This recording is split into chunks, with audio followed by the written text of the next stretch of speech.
Rutherford Issues with Bryan Barrett on FM 101.9 and AM 1450 Murfreesboro, FM 100.5 Smyrna. Listen and watch at WGNSradio.com. Rutherford Issues is powered by Middle Tennessee Electric and through their Sharing Change program.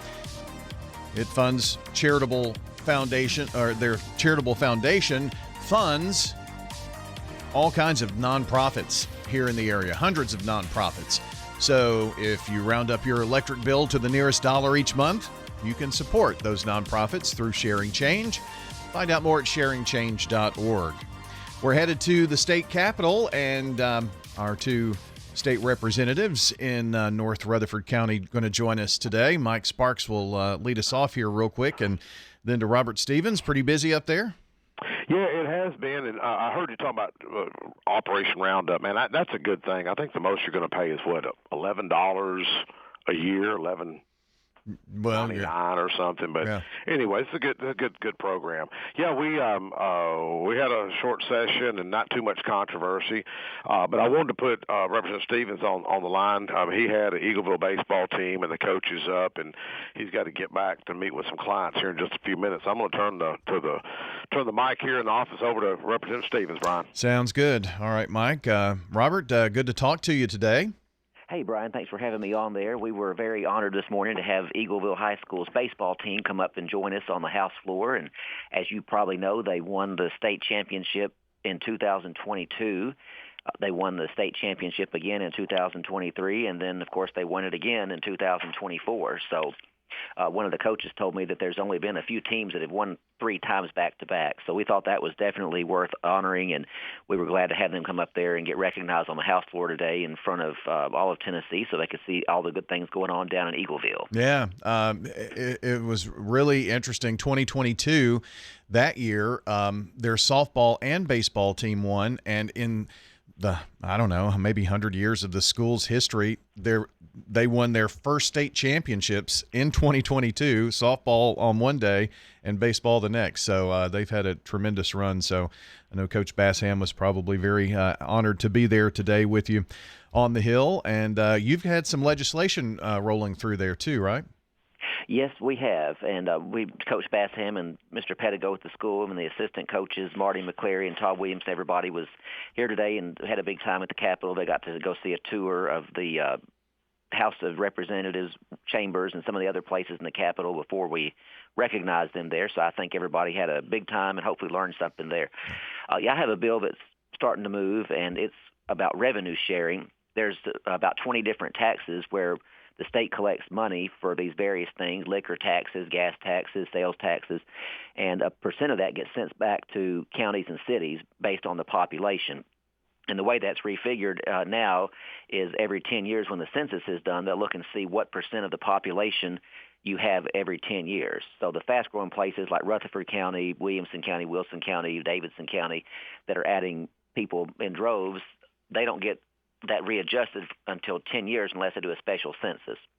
And as you know, Murfreesboro is starting a special census. Smyrna's in the middle of one. Laverne tried one recently, and I think they pulled the plug on it. But if you can show that you have more people with a special census, then you get more of that state-shared revenue. What my bill does is it takes data that we already have at the UT Boyd Center, and that data pretty much is an estimate of each county and city population, and they can send that to the State Department of Revenue each year and redistribute that money on an annual basis based on your population instead of waiting the 10 years. So the places that are fast-growing, if it gets reapportioned annually instead of every 10 years, those fast-growing places are going to bring in a lot more money. Yeah. And so I think it's going to be millions and millions of dollars for Rutherford County and the cities. Sure thing. Does that mean that if you use the data from the Boyd Center, you wouldn't necessarily have to do a special census in that 10-year period, or is that including the special census that comes through? Now, you would not have to do one. They would certify that it would be a population estimate. That's not the exact amount since it's not a census. Right. And, of course, if you challenge it and don't believe that that's an accurate number, then you can do a special census if you want to.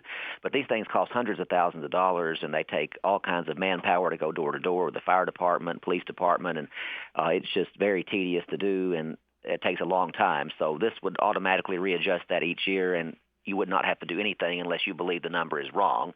and then you could try to do a special census if you wanted to dispute it. But I think most of the fast-growing places are going to be very happy that they don't have to spend that money and the effort, and that they will get additional funds. Yeah, it would be a game changer, I would think, for like Rutherford County, Murfreesboro, Smyrna, with the growth that we've experienced. And the last census was 2020, and we know what was going on during that time. And there was probably a huge undercount in Rutherford County. That's possible, and if you have to wait until the next census in 2030, then we're just falling farther and farther behind with what we should be getting. So I am very excited about this. It came back with what's called a fiscal note on it, which means it has a cost to implement it. I think I found a workaround for that so that we can pay for it, but this would bring in additional revenue without anybody's taxes going up. It takes the existing taxes that are coming in and just reallocates them annually based on the population change. Yeah. Right now, with the city of Murfreesboro, they're saying it's like $175 around that per person. That it means coming in from the state to help pay for city services and roads and all of that. So I mean, these local governments really rely on that. So I'm sure that you've got a lot of support for that bill. Well, we're spreading the word. Other communities are finding out about it. Other representatives and senators, I think, are going to sign on in the next week or two to show their support of it. But this is going to be very, very beneficial for Rutherford County and our cities if we can get it across the finish line. Well, keep us updated on that, okay?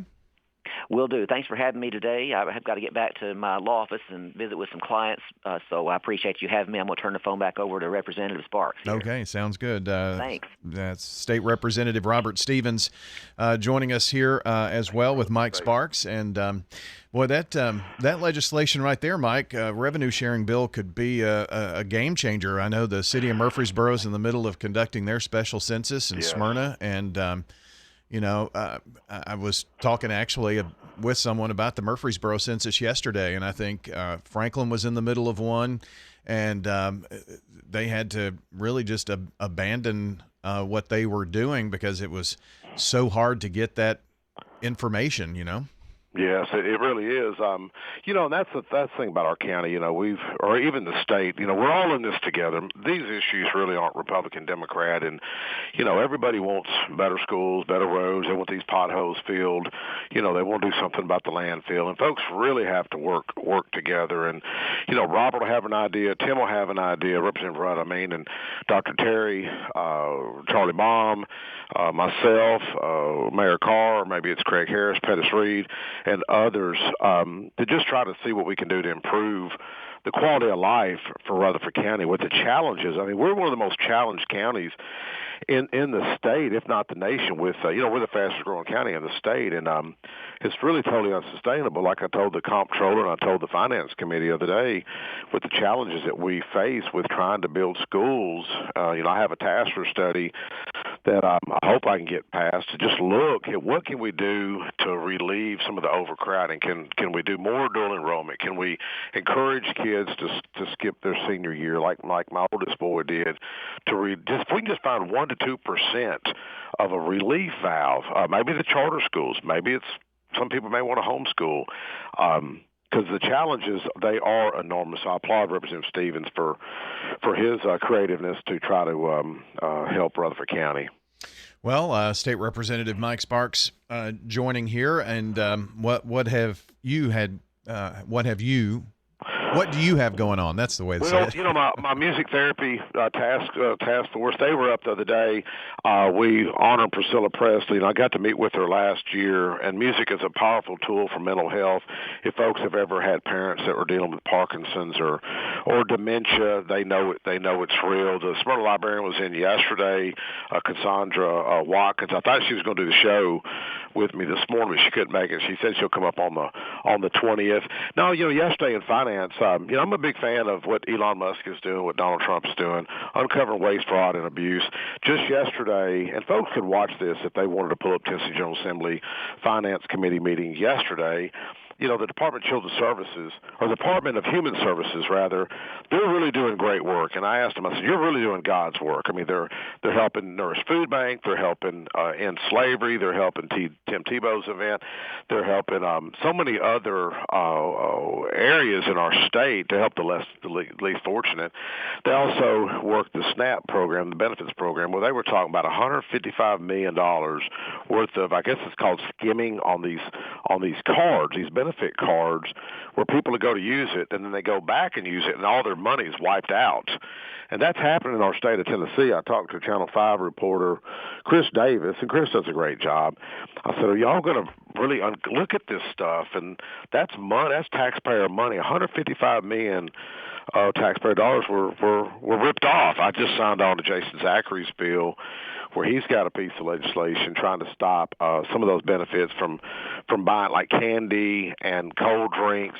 And that may not mean much to some people, but it is a savings. It is trying to encourage people to eat healthy and trying to learn to do more with less. I mean, I'm seeing our budget continue to grow. TDOC Commissioner Strada is going to be in here in about, I think, an hour, and then at 1:30 I'm meeting with mental health folks, Ella Britt over there at Volunteer Behavior. I think Sarah Murphy may be there, and several others. We've been working on putting this meeting together regarding the seriousness of mental health, what we're seeing, and not just young people. We're seeing it all over. We've had a few members up here. One member, well, two members have had fathers that have committed suicide. Had another member, his brother committed suicide. And the areas, Brian, of mental health, sadly, they're at an all-time high. And, again, it's not a Democrat issue, not a Republican issue.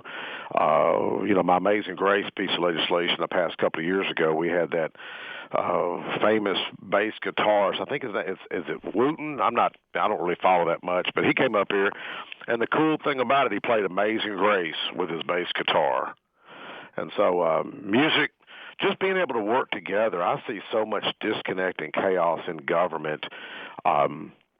It's at an all-time high, I can promise you. So Friday morning, if folks want to know more about what the General Assembly is doing, we'll be at the Chamber of Commerce from 7:30 to 9 over there at Medical Center Parkway Friday morning. So folks are welcome to join us. So is it a chance for the public to ask questions and stuff? Yeah. And here's what I was saying at the last meeting, which was 3 weeks ago. It's the first Friday of every month. That's the only time that we really come together as a delegation and with people, just to pull people together.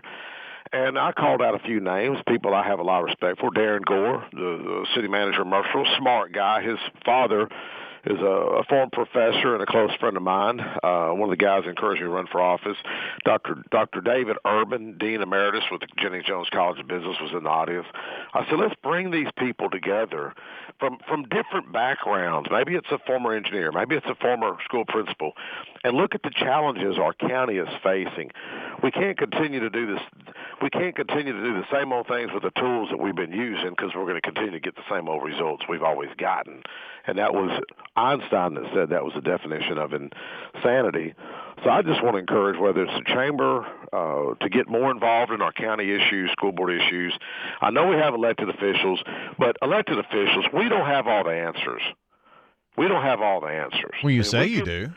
Well, we want to think we do sometimes. But like, I remember my oldest boy, who is pretty brilliant. He's skipped a grade, class president, MTSU, and Vanderbilt graduate. And he was critical of me one day, years ago. He said, Dad, your problem is you'll ask 15 people before you make a decision. I said, son, where do you think I get these ideas at? I get them from people. And you'd be surprised some of the ideas you get. It may be the guy working at McDonald's. It may be the construction worker or the truck driver having to drive I-24 like we do, which is the worst corridor, from my understanding, in our state. In fact, if anybody wants a mattress, there's 3 mattresses along I-24. But, that's how we come together and get ideas. And I just see a lot of brokenness, man. I mean, I've seen it at the State of the Nation address, not to try to be critical of the opposing party, but let's support our president. Let's pray for our president. Let's pray for peace in Russia, Ukraine. Who wants a third world war? Look at all the men they've lost over there. And and devastation. But we as a nation need to come together and start solving problems. Mike, the Dr. Jimmy Sullivan was on the roundtable with Dr. Krause this morning, and in the next 5 years, we're going to get close to about 60,000 kids in the school system, and just with the tremendous growth that's going on and the need to build more schools and that kind of thing, where does that money continue to come from for things like that locally? Exactly.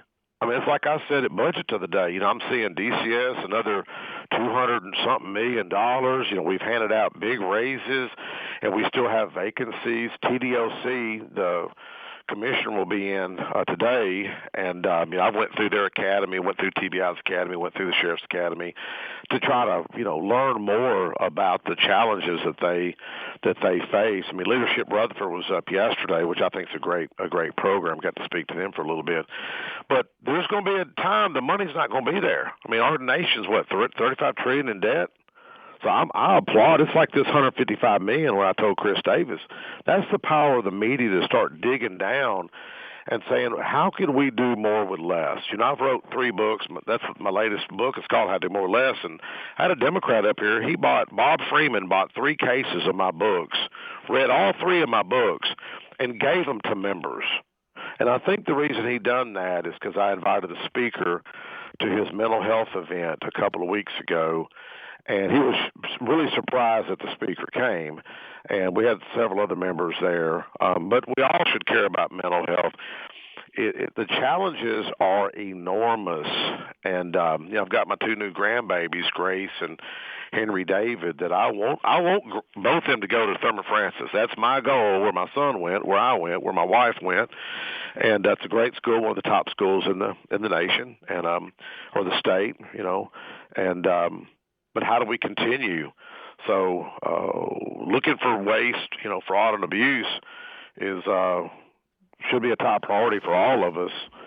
That's not a Democrat or Republican issue, So Dr. Sullivan, I think the world of him. I texted him the other day. I had my bill up, my school bus bill, which I'm really undoing the chairman's bill. It was his bill. I got it out of committee. Department of Safety is working against me. But I'm working it to where I can try to get a few more votes. I'm going to take it to 23, the age requirement.